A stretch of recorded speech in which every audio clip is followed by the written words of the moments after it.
I'm like, hey, what's up, hello? Since your pretty ass told me she came in the door. I just wanna chill, got a sack for us to roll. Married to the money, introduced it to my soul. Showed her how to win.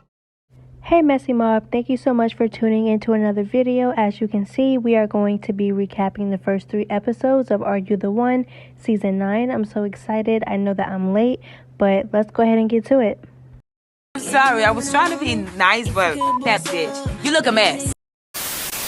So the very first thing that they show in the episode is the season preview. Is basically a super trailer of what to expect during the season, all the highs and lows.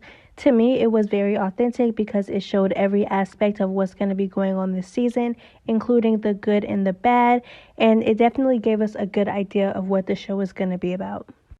So after they showed the season preview, they did show everyone walking through the house, and then while everyone is walking through the house, basically seeing where they're going to be staying for the next couple of weeks, they start introducing everyone one by one. Please remember that there is 22 people, so they really got through the introductions very quickly.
I just wanted to introduce all of the castmates really quickly and just put their little introduction pictures on here just so everyone can get a feel of who they are and what they look like when I start explaining the recap. I don't know how much of you actually watch the show or how many don't watch the show and just want to tune into the recap to see what happened. So that's why I did that. I hope you guys didn't get aggravated. Hopefully, if you didn't want to watch it, you guys skipped it.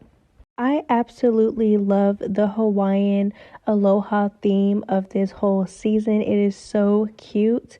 I love the colors and the whole vibe of it. But let's move on and finally get into the recap. So after they get done walking around the house and introducing themselves to everybody, they eventually meet with their host, Cammy. This is going to be Cammy from Catfish, as you can see up here. So when they sit down and Cammy comes and introduces herself to them, she is so nice. She's vibing with them and isn't awkward at all, which I was very glad for because sometimes some hosts don't connect with the cast at all, but she definitely made a great impression on them and you can tell that they liked her vibe. So basically, she tells them what they're going to be doing, the idea of what they're doing there, what to expect. After she lets them know what to expect, she starts calling a couple people out and asking them what person they see themselves with based off of basically looks because they really don't know each other like that.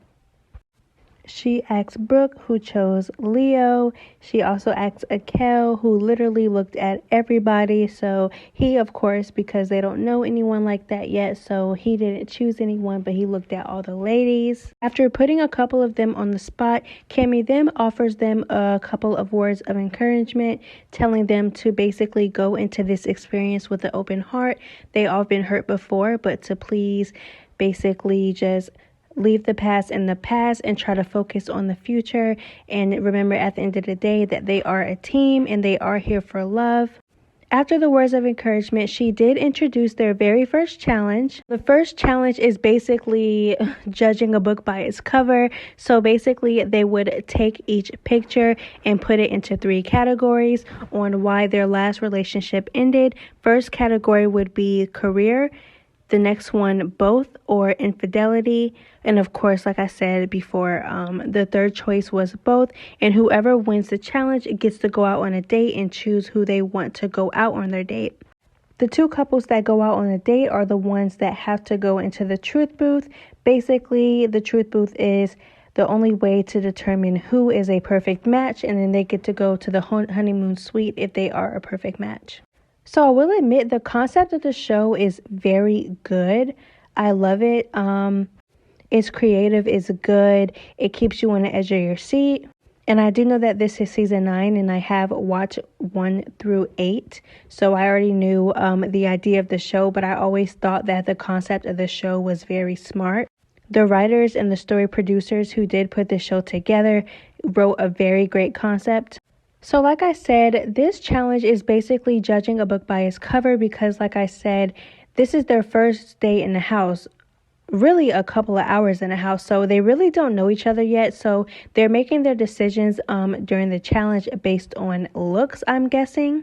They had a little bit of time before the game to get to know each other, and you think that they would have asked what happened to their last relationship and why they broke it off, but I'm guessing they didn't because some of them were very confused. So like I said, the one with the highest score gets to choose their dates and they're eligible to go into the truth booth. Taylor won for the women and Samuel won for the men. So Taylor chose Nathan and then Samuel chose Courtney. When Courtney did get chose, you can tell she was kind of startled a little bit because she said that Samuel wasn't her typical type. Cammie definitely picked up what Courtney was putting down and called out Courtney in front of everybody. She basically asked Courtney, what does she think of Sam? In front of the group, she said that she was happy, but when she went into her confessional or interview, she definitely said that Samuel was not the type of guy that she would go for in real life. Which did make me side-eye her a little bit because it's just like you don't know him yet and clearly you're single for a reason. Looks are not everything, so at least get to know him first, and she definitely did that on their date, and we'll talk about that a little bit later. So after the challenge and after every winner is announced, they go ahead and go back to the house to hang out with one another. In the midst of the castmates hanging out with each other, sorry, I'm not going to say castmates, I'll say roommates or housemates because they will be living with each other for the next couple weeks. They show a scene with Brendan in the bathroom with 2 women. I know that one of them was Taylor, but I don't remember what the other girl's name was. Her back was facing towards the camera, so I wasn't even able to see her face. The only faces I seen were Taylor's and Brendan's. But they were basically talking to Brendan and getting a feel for him. And Brendan was speaking to them and he was basically saying all the right things. And a little bit what he was saying definitely sat with me. So they asked him what his type was, and while explaining, he also went into that his previous girlfriends tried to mold him into someone that he wasn't. So he wants someone that will accept him as a person. He did also explain that when it does come to sleeping with people, that he likes to sleep with people that he's passionate about. So it can be passionate, and he likes to sleep with people that he loves instead of sleeping with random girls because it's meaningless to him. So like I said before, Brendan was saying all the right things, but when the camera went to Taylor, she was just looking at him like, why are you lying? And she definitely said in her confessional, she said that it basically just sounds too good to be true. He is lying. I know he's lying.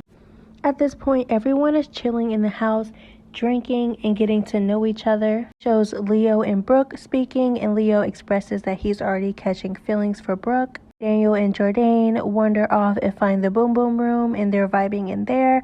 Leo goes ahead and dumps a whole bunch of condoms in the drawer in the boom boom room. You know, my girl was just looking out for everybody. And I will say, when it comes to Brooke, the guys are definitely simping over her. I love it though. She has caught 2 people's attention already, and it hasn't even been 24 hours yet, which is Will and Leo.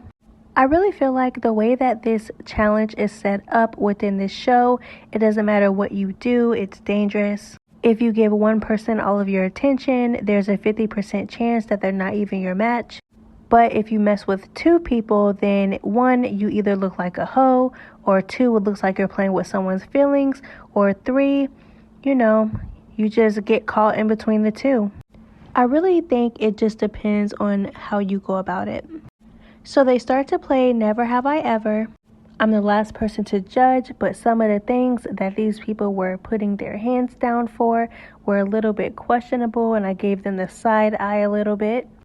So after the Never Have I Ever game was done, I guess everyone got horny because everyone just started kissing each other. Nathan and Taylor shared their first kiss. I don't know if you guys remembered, but like I said, Taylor won the challenge and she chose Nathan as her date, so she was very happy. So the kissing also ended up with Julia Ruth and Brendan going to the Boom Boom Room. The following morning, Julia Ruth and Cece are laying down on one of the beds outside by the pool, and Julia Ruth basically asked Cece, who would you go out with in this house? And then Cece said Brendan, which is very ironic because Julia was just with Brendan the night before. And of course, when Cece tells Julia Ruth this, Julia Ruth is in her confessional laughing because she was just with that guy the night before. But she did deny all rumors that they did sleep together. So now that it's the next day, it's time for the couples to go out on their dates. So they rode in luxury cars and drove to this nice spot to just chill. It was basically like a little cute luxury picnic. Samuel and Courtney's date, he does express his first impression of Courtney and says that she was beautiful, but he wants to get to know women on a more personal level and not just based off of their looks, because that is mistakes that he made in the past.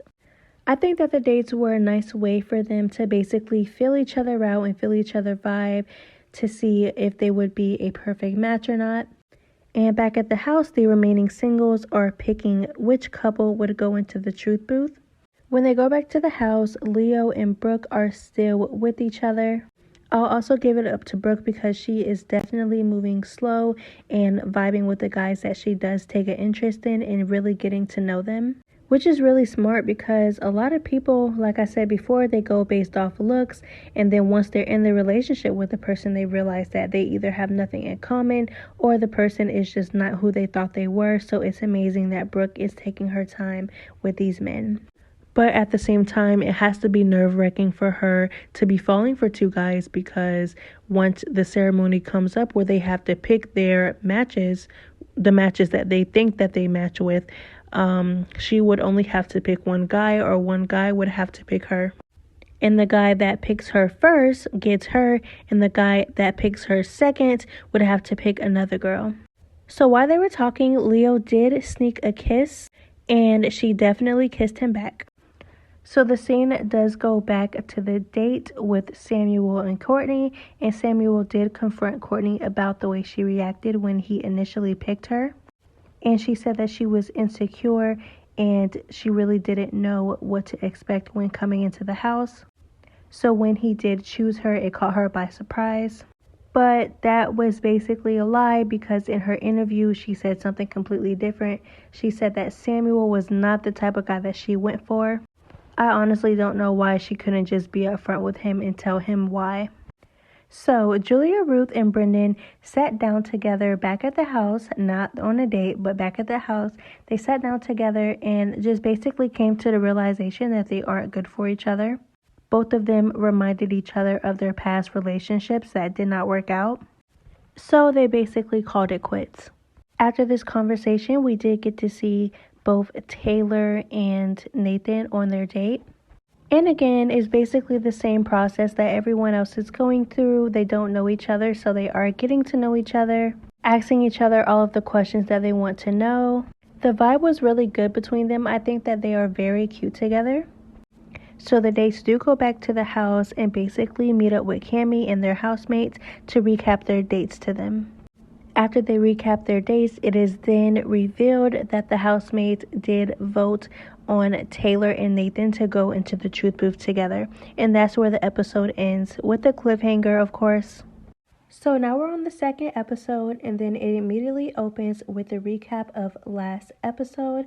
And then right after the recap, which I always skip, of course, because I already know what happened, we start off right where we left off, because as I said before, they left off with a cliffhanger with them in the truth booth. The results actually came back to no match, unfortunately, but at the same time, I am glad that they were able to find out early before they caught super feelings for each other. They weren't too sad about it, which was a good thing. So once Taylor and Nathan came back into the house, their housemates did indeed greet them and console them with hugs, just making sure that they're okay, which I thought that was really cool. I really love the whole dynamic of the house. I can tell that they definitely are there for each other. Also, Julia Ruth wasted no time to bust a move on Nathan, and he did not complain. He said that he likes it when girls apply pressure. I actually would not mind if they get together. I feel like they make a really cute couple and their dynamic is so cute as well. So while Julia Ruth and Nathan go about their business, Taylor expresses that she wants to get to know Brendan and Will more, especially now that she knows that her crush was not her perfect match. And then she starts flirting and having fun. Mikey and Danielle find their way to each other, and then they're laying in the bed, vibing, talking about the house and who's feeling who. And Danielle starts to express that she is vulnerable but doesn't want to be that way because she wants to be herself and stop overthinking everything. Which I can definitely relate. I feel like a lot of women can relate to this. It definitely can cause vulnerability, so I do feel her on that. In the midst of them vibing, they do eventually kiss, and I thought that this was so sweet. They are so cute together. Meanwhile, Cece and Brendan are over there flirting, and remember in the first episode, Cece told Julia Ruth that she was definitely feeling Brendan, and now that Brendan and Julia Ruth broke things off basically last episode, now he is busting his move with Cece. But while they are flirting and kissing, actually, Julia Ruth sees them and she does get jealous.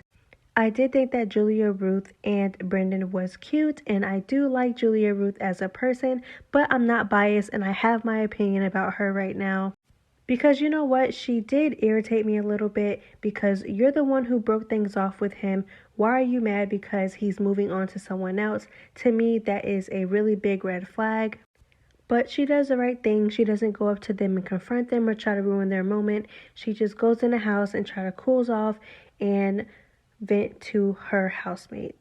Now, while this scene is going on, Leo in his interview did express that him and Brooke made a promise that they wouldn't kiss anyone else. They went outside and claimed their spots on one of the beds, and they laid there and started talking and kissing. So while Leo and Brooke are doing their thing, Julia, Ruth, and Nathan ended up linking up again and started to get to know each other and what they expect out of their next relationship. One thing that I really loved about this conversation is that while they were speaking about what they expect out of their relationship, they started to basically admit their flaws and what they could do better as a person when they are pursuing someone else. I feel like it takes a really big person to admit what you need to do, or you know what I'm saying, like what you're doing wrong in a relationship, not just putting all the blame on your ex. And Nathan took notice of that and he said it in his interview. I think that they are really cute together. When it comes to the couples in a house, I don't want to keep repeating myself because I noticed that there's a pattern. Literally everyone at this point is booed up with each other. They're either in the bed, outside, talking, getting to know each other and vibing like they always do, partying, listening to music, and just getting to know each other. This is basically what everyone is doing. So I don't want to keep saying so-and-so is doing this and so-and-so is doing that. You get the picture. Everyone has their boo and they are coupled up with each other. In the midst of everybody chilling, Maicha pulls over Leo and she basically expresses to him that she doesn't feel like it's fair that he is giving all of his attention to Brooke, not because she likes him, but because they are there for a game. And basically him focusing on only one person hinders the game because Brooke may or may not be his match. Especially because it's the second to third day and still you barely know her. At this point, you should be exploring your options. Or if you're not exploring your options romantically, at least try to get to know everyone else. But since they have been in the house, they've been stuck up each other's ass. You can tell that the conversation left a bad taste in Leo's mouth, especially because he feels like he's following his heart and not so much going based off of strategy. Samuel does call a house meeting to clear the air with everybody and to strategize on who will be choosing who so they can better their chances at finding as many matches as possible. Which is smart in a way, because if they don't get any matches, that will be a blackout, which results in them losing a huge chunk of money. To be more specific, they will lose $250,000, $250K, so that is a lot of money. So he's basically just trying to round everybody up and strategize. So someone says that Leo and Brooke should definitely choose each other during the ceremony, and everyone knows that Will also has feelings for Brooke, so Will is not trying to hear this shit. After telling the housemates how he felt about it, he walked away with Brendan, and they started to basically say that they don't feel like this meeting is necessary. The strategizing shit is dead. They don't want to do it because not only does it suck the fun out of the whole experience, but to them, that's not playing with your heart, which they are technically supposed to be doing. So immediately after this conversation is over, it does cut to the group walking to the matching ceremony, and Cammy does her big one with the introduction to the ceremony, and the men start to choose their matches. Cammy does call Nathan up to the podium first to choose his match, and he chooses Mycha, which is crazy because that same day he was all over Judith Ruth and was nowhere near his pick, which is Mycha. Judith Ruth looked like her heart dropped, and I felt so bad for her. It was all over her face. Mycha was even surprised and skeptical and said that she feels as though she was chosen based off of her looks because he hasn't made any effort to get to know her yet. I'm so happy that she pointed this out because I definitely agree. That decision confused everybody. Anywho, so after Nathan chooses Judith Ruth and they get locked in, Leo selects Brooke, of course, and kiss her. Poor Will clearly felt some type of way about it. In his interview, he expresses that he feels as though Brooke uses him as a shoulder to cry on when she isn't getting attention from Leo, and in this episode, it definitely exposed that, in my opinion. To me, the way they show it, it just feels like Brooke will be all up in whoever's face. It doesn't matter who it is, as long as they are giving her the time of day. But I could be wrong. But her housemates definitely said that she does flirt with everybody. And not only that, but she also called Leo by Will's name, which is like the ultimate disrespect. So Mikey gets caught up to the podium and he chooses Danielle, of course. They vibe so well together and everyone thinks that they are a match. Brendan gets called down to the podium after that, and he runs his mouth way too much. The shit that he was saying in the first episode and his words and actions now don't match up at all. He definitely had us all in the first half, but he is definitely exposing his true colors as time goes on. So he looks at Cammy and has the nerve to say that business is booming, referring to how he's been in and out of the boom boom room with multiple women and been busy that week and having fun. Everyone is in awe when he says this. It was just so disrespectful, and he's laughing about it as if it's okay. He ends up choosing Cece, but at that point Cece was over him and didn't even want to be his pick. The bullshit that he was talking about, because it came off disrespectful, but she goes along with it anyway. Akel chooses Courtney. Amudi chooses Taylor but calls her Courtney, and I gagged. He was so messy and wrong for that. I'm guessing because Courtney was just up there and they're both blondes. I don't know, but that is disrespectful. At that point, if I was Taylor, I would have told him to fucking find somebody else to do it. Yeah, he had my girl messed up. But she's a good sport. She laughed it off. Ollie chooses Alyssa with no hesitation. Samuel chooses Julia Ruth. Eduardo chooses Roz. Clay chooses Dew. And poor Will and Jordan get chosen by default. I always hate when this happens. It's super awkward to me. Hopefully they explore something, because Jordan definitely expressed to the host, Cammy, that she was attracted to Will and has been ever since they came into the house, because that's the typical guy that she would go for in real life. At this point, Will also agreed to give her more, but he still looked salty about Brooke and Leo. So it honestly just gave me that he just wanted the ceremony to be over and he was willing to say anything for that to happen. So after these two lock in, everyone sits down and waits for the lights to beam. The 11 beams of light indicate how many matches that they paired up together during the ceremony. This part of every season is so intense. The way that Paramount Plus had me on the edge of my seat is not okay. Got my heart pumping out of my chest and shit. I was not okay at that point. I'm like, come on. And guess what? It ends in a motherfucking cliffhanger. Like, please be fucking for real. Please be for real. Please, like, come on now.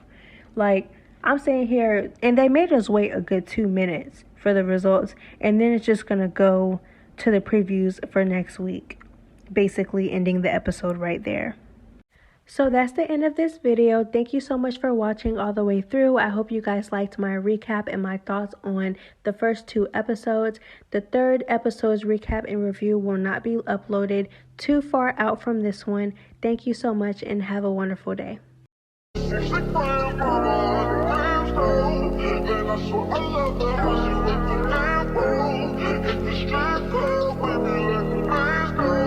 Everybody hate